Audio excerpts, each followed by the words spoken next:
Well, good afternoon and welcome to another of our Wednesday meditations. And today we're delighted to be welcoming to her sofa, Reverend Sarah. So we're hoping she's, there she is. Hey, Reverend Sarah, hey, welcome. And I know today we're going to be thinking a little bit about, you've given us the wonderful title, Something Old, Something New, but it's great you can be here with us today. Oh, fantastic. Sarah, before we start, I just want to say a really massive thank you for all the hymns and everything playlists you sent to all of us. It's been a real uplift in this time, and more than almost the song, it's been so nice to think that you're thinking of us still, and just to keep that contact. And eventually, hopefully, we'll all be singing in a room with a glass of wine in our hands before long. But the first thing we wanted to talk about with you is lots of talk at the moment of what new normal is going to be like. We're just beginning to have a change in how lockdown is going to affect all of us. And we wondered what you would like to take from lockdown and what you would pray would be part of the new normal as it comes. Yeah, when it comes.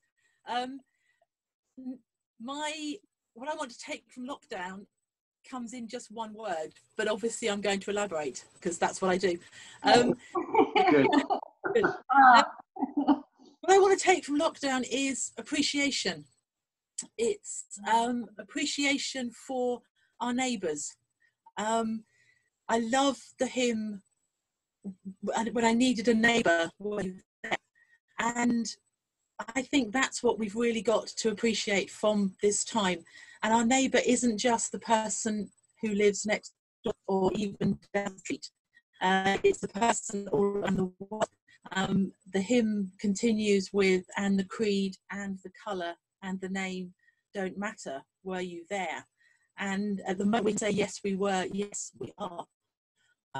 My experience, in a cul-de-sac, we have 31 houses, and some of the people have lived there, as my father did, from the day they were built in the 1930s. So they watched him grow.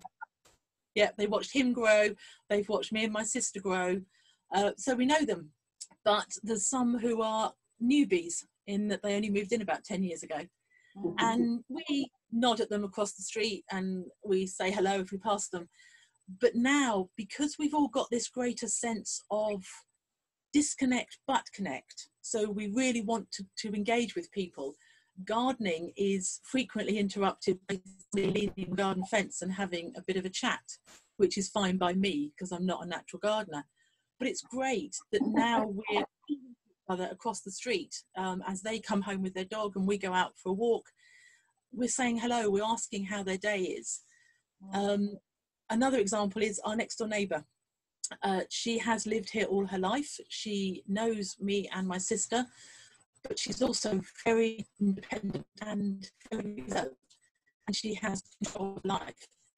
But now she's letting us shop for her.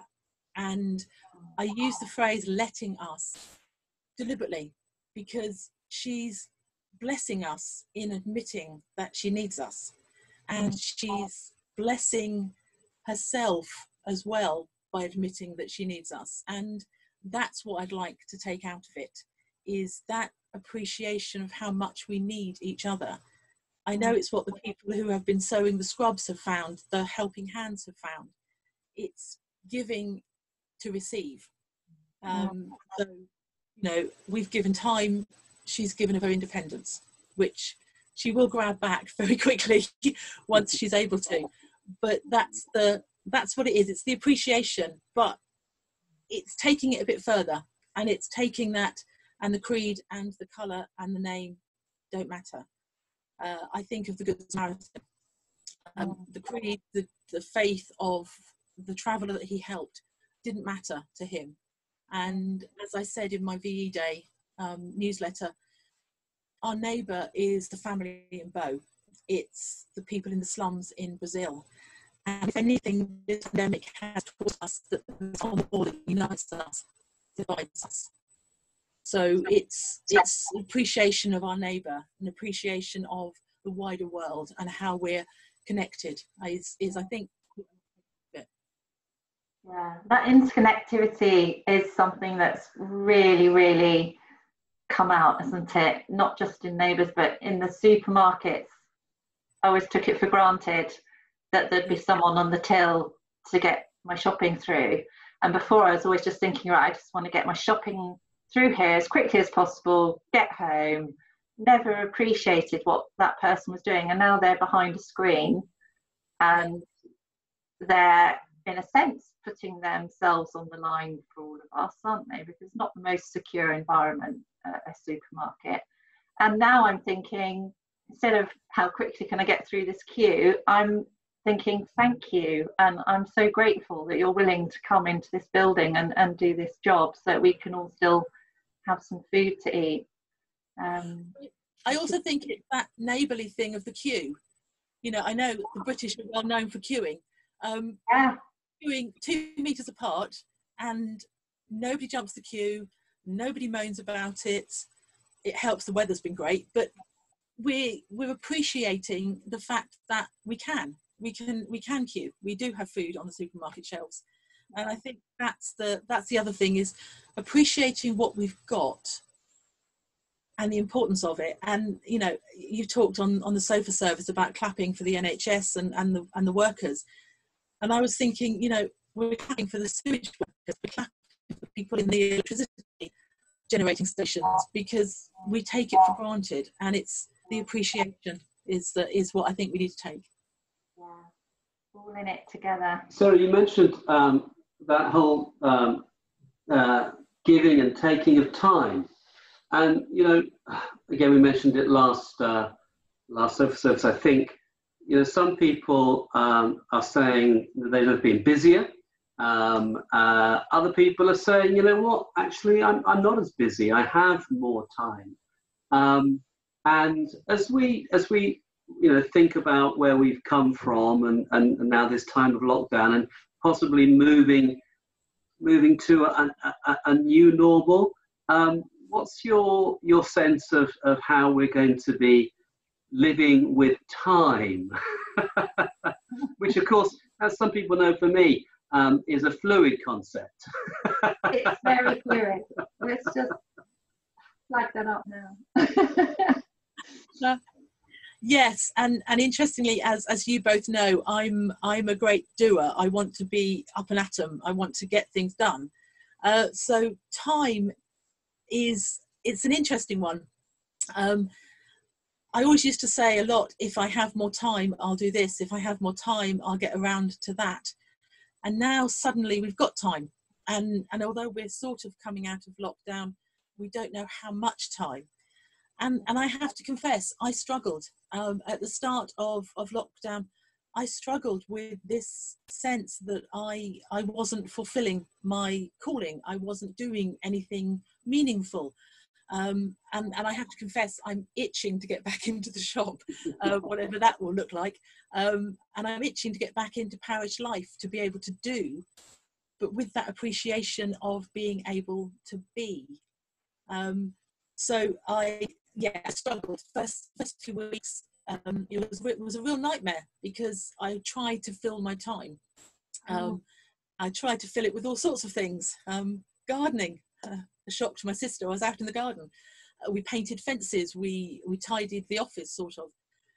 And then I took a breath, and I realised that actually I can do and be slower.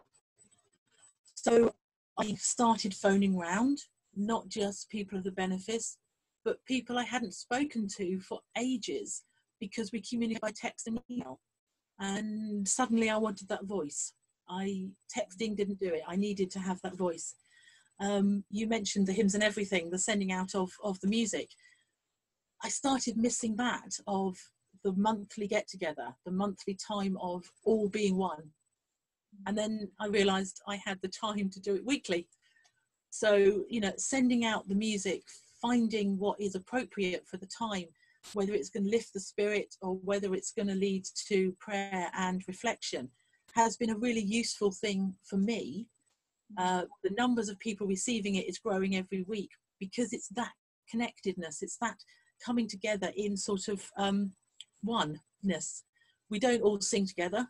The technology is beyond me to organise that, but we are singing the same things over probably a 48-hour period, and that's the connection. But I also revisited things, I've restarted things, I've taken the opportunity of having time. I knitted a nativity set for school last year, and although I can't get any more wool, I used the remnants to knit bears. You can see two of them behind me. They're called ISO bears because I've sewed them, but they're also isolation bears.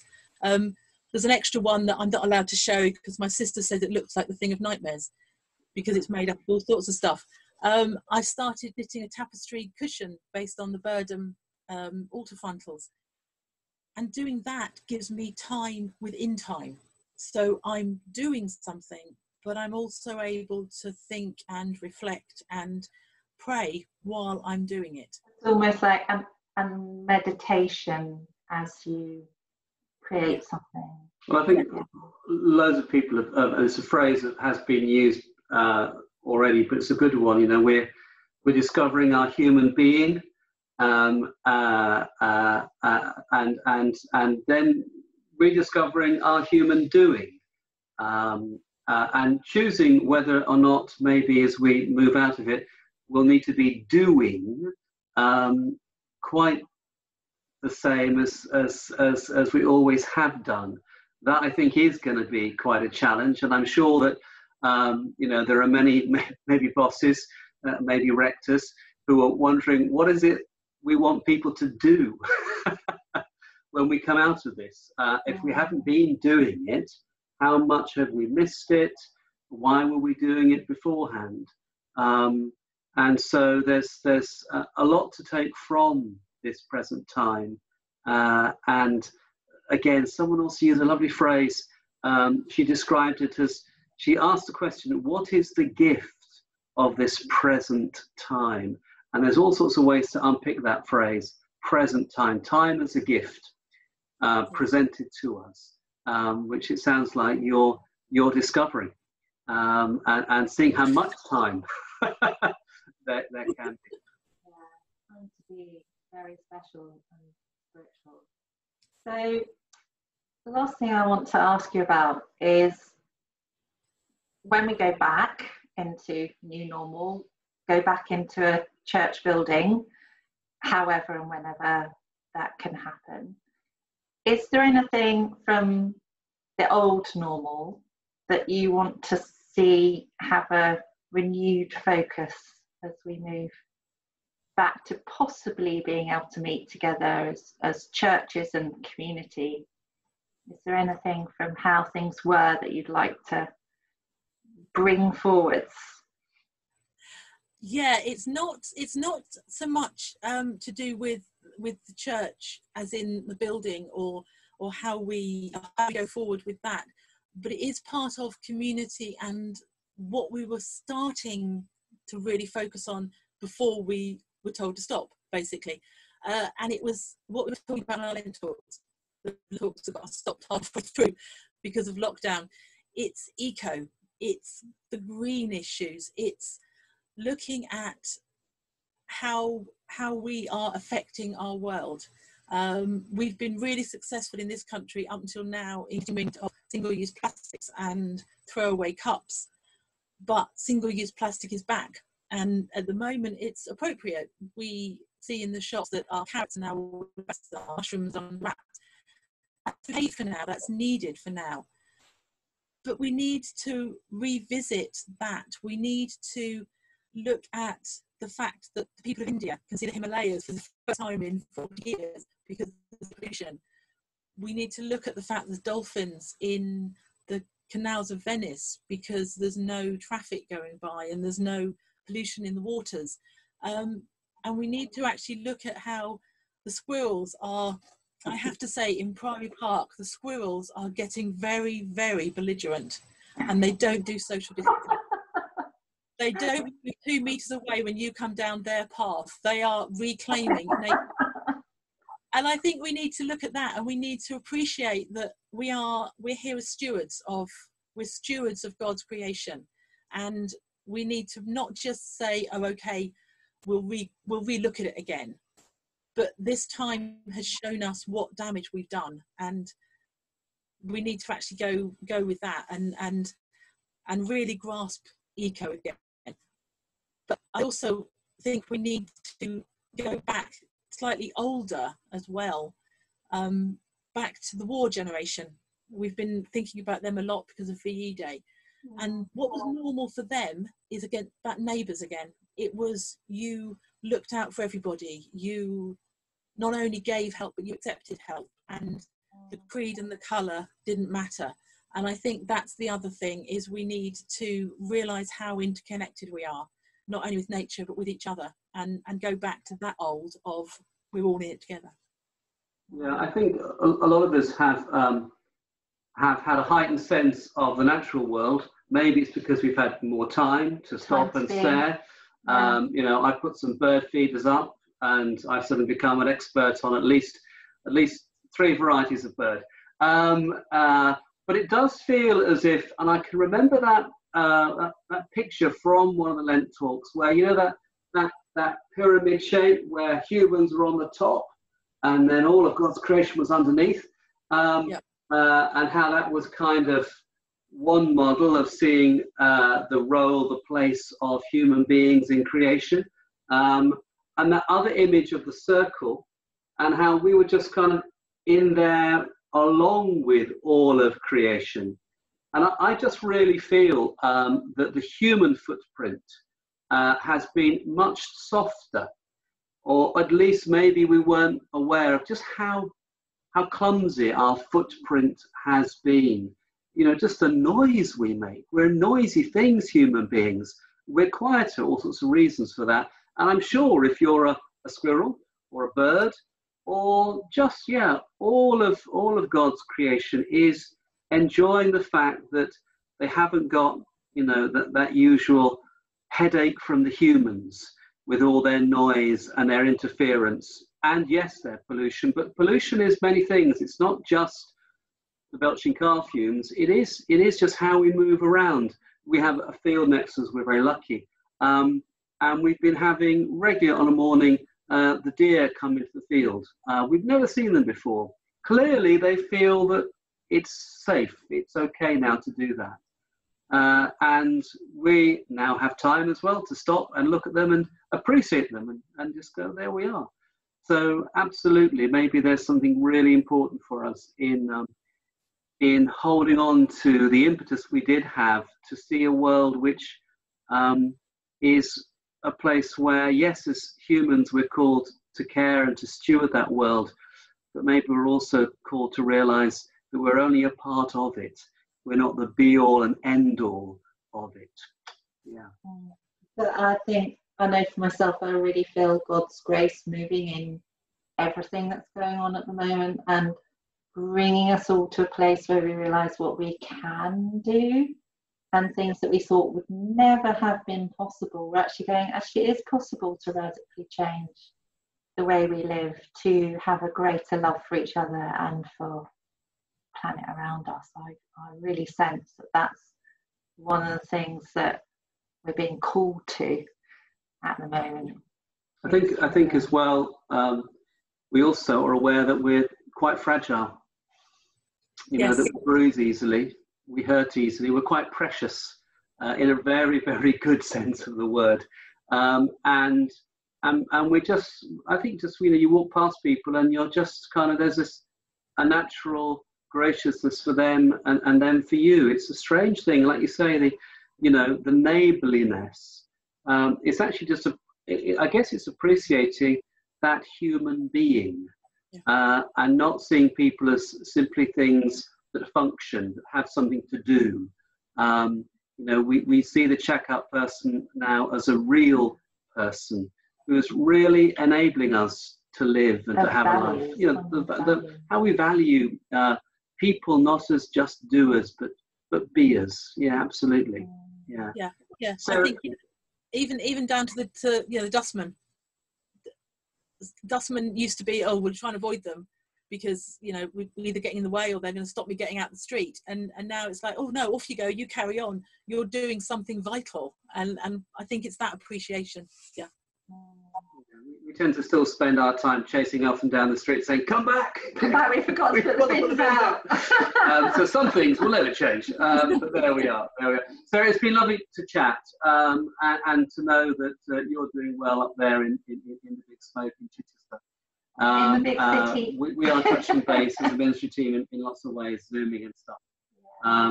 But we anticipate that, in time, we will be able to be together again, and when we do so, let's hope and pray that we've continued to reflect and to grow in the ways that you've highlighted today. So thank you, Sarah, for that. And maybe you'd like us to end our time together with prayer. Of course. Father, we give you thanks that you have used this time to guide us and to teach us. We pray that you will continue to walk with those who are suffering at this time, for those who are grieving the loss of a loved one. But we know that you will also be there with us as we come out into the new normal. And we pray that you will guide us in the way that you wish us to serve you. We ask this in the name of your risen Son, our Saviour, Jesus Christ. Amen. Amen. Bless you, Sarah. Okay, so we'll see you soon. Go well. Okay. Bye. And next week we're looking forward to welcoming Reverend Bruce, who's going to give us a perspective from life in Sierra Leone, in Bo, and so we look forward also to Bruce and to what he'll bring. But now I'm going to press the stop button on the record. We're all going to go back to being. Yeah, if I can find it, there it is. Okay, bless. Bye. Bye all. Yay, that's it. Well done. Superb. That was one take. Really A little bit sort of froggy with the broadband, but it was audible. So, but you can't legislate for that because broadbands are so problematic across the board.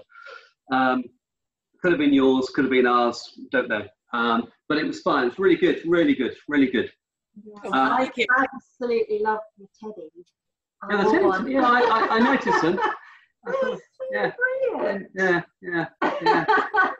Multi-cut the feet because he's using up wool. So yeah. Very clever. It's really clever. Very clever. Yeah. Two halfway in the making at the moment. So yeah. No, really good. That was great. That was really just right. Fantastic. Yeah, it was brilliant. Good. Okay. Right. So now I have to scurry off and upload it all and stuff, which takes forever with these things because it's a 20-minute record, but 20 minutes equals about 45 minutes of upload. So we will see you soon. Okay, yeah. That was really good. Bye. All right. Thanks, Sarah, again for the internet stuff. More coming on Friday. Really lovely. Yeah, good really stuff. Lovely. Okay. Right. Okay. Bye. Bye. Bye.